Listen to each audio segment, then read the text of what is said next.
NDA సర్కార్ banking రంగాన్ని సంక్షోభంలోకి నెట్టిందన్నారు LOP Rahul Gandhi. జనం సొమ్ము దోచుకోవడానికి బ్యాంకులను కలెక్షన్ ఏజెంట్లుగా కేంద్రం మార్చిందన్నారు ఏఐసీసీ చీఫ్ మల్లికార్జున ఖర్గే. ఇక పార్లమెంటులో ప్రజా సమస్యలపై చర్చ జరగకుండా బీజేపీ అడ్డుకుంటుందన్నారు ఎంపీ ప్రియాంక గాంధీ.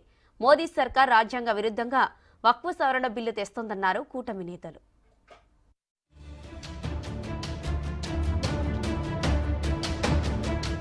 కేంద్రంలోని మోదీ సర్కార్ ప్రజా వ్యతిరేక విధానాలు అవలంబిస్తోందన్నారు లోక్సభ విపక్ష నేత రాహుల్. ఆఫ్షోర్ మైనింగ్ కోసం జారీ చేసిన టెండర్లను వెంటనే రద్దు చేయాలని డిమాండ్ చేశారు. ఆఫ్షోర్ మైనింగ్తో పర్యావరణానికి తీవ్ర నష్టం జరుగుతుందన్నారు. అలాగే మత్స్యకారులు ఉపాధి కోల్పోతారన్నారు.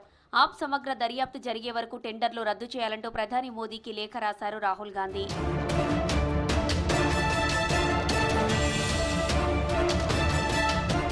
దేశంలోని బ్యాంకింగ్ రంగాన్ని ఎన్డీఏ సర్కార్ సంక్షోభంలోకి నెట్టిందన్నారు రాహుల్ గాంధీ. బిలియనియర్ దోస్తుల కోసం 16 లక్షల కోట్ల రుణాలను బీజేపీ సర్కార్ మాఫీ చేసిందన్నారు. ఆ భారాన్ని సామాన్య ప్రజలపై మోపుతున్నారని విమర్శించారు. తనను కలిసిన ఐసీఐసీఐ బ్యాంక్ మాజీ ఉద్యోగులను సమస్యలు అడిగి తెలుసుకున్నారు. మోదీ ప్రభుత్వం దోపిడీదారులకు అండగా ఉండి నిజాయితీగల ఉద్యోగులను వేధిస్తోందన్నారు రాహుల్.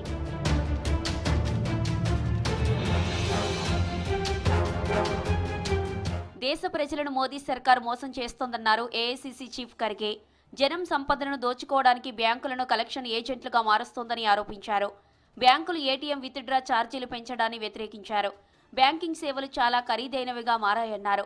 2018 నుంచి 2024 మధ్య కాలంలో పొదుపు ఖాతాలు, జన్ధన్ అకౌంట్లలో మినిమం బ్యాలెన్స్ లేదంటూ భారీగా ఛార్జీలు వేశారన్నారు. 6 ఏళ్లలో 43,500 కోట్ల రూపాయల ప్రజల ధనాన్ని మోదీ సర్కార్ లూటీ చేసిందంటూ ట్వీట్ చేశారు ఖర్గే.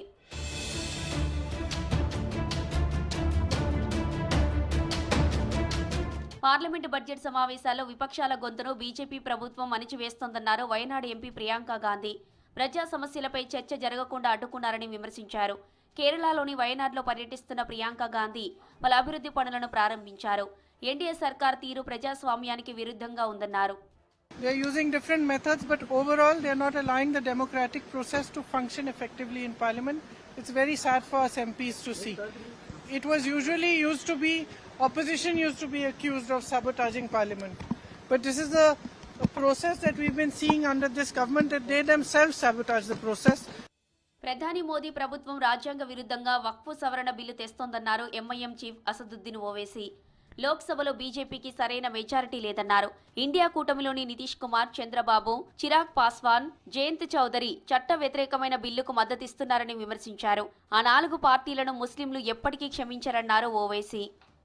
एज अ गवर्नमेंट आप एक अनकॉन्स्टिट्यूशनल कानून क्यों बनाना चाह रहे हैं जो संविधान के कॉन्स्टिट्यूशन का आर्टिकल 14 का, आर्टिकल 25 का, 26 का, 29 का ग्रेव वायलेशन है, और आप ये बोल रहे हैं कि इसमें किसी को नुकसान नहीं होने। नुकसान आप जो बना, अगर लॉ बनेगा तो पूरे भारत में मुस्लिम वक्फ बोर्ड को नुकसान होगा, और ऐसा लॉ बना रहे जिससे गवर्नमेंट वक्फ प्रॉपर्टीज को छीनना चाह रही मुसलमानों से.